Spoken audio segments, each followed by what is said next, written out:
بسم اللہ الرحمن الرحیم۔ سوال ہے کہ علی نے امجد کا قتل ناحق کیا ہے۔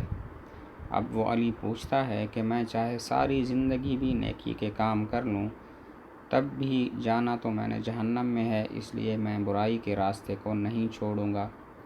یعنی علی جو قاتل ہے وہ بالکل مایوس ہے اور یہ کہہ رہا ہے کہ چونکہ میں نے قتل کیا ہے تو میں اب ساری زندگی بھی نیکی کے اعمال کروں، جہنم میں تو میرا جانا طے ہے، لہذا میں برائی کے کام کرتا رہوں گا۔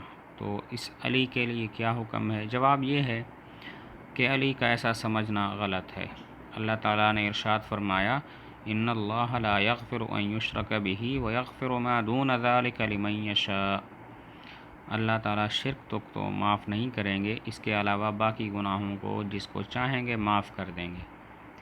اب علی کو سوچنا چاہیے کہ اس نے قتل کیا ہے، اس نے کوئی شرک نہیں کیا۔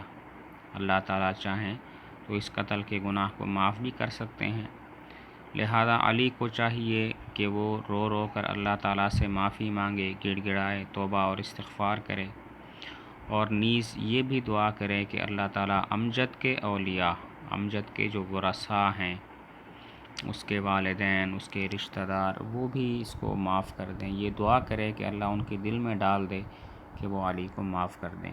بہرحال علی کا یہ سمجھنا بالکل غلط ہے کہ قتل کی کوئی معافی نہیں ہے۔ قتل کی معافی ہو سکتی ہے کیونکہ اللہ تعالیٰ نے صاف ارشاد فرما دیا، شرک کی معافی نہیں ہے، باقی ہر گناہ کی معافی ہے۔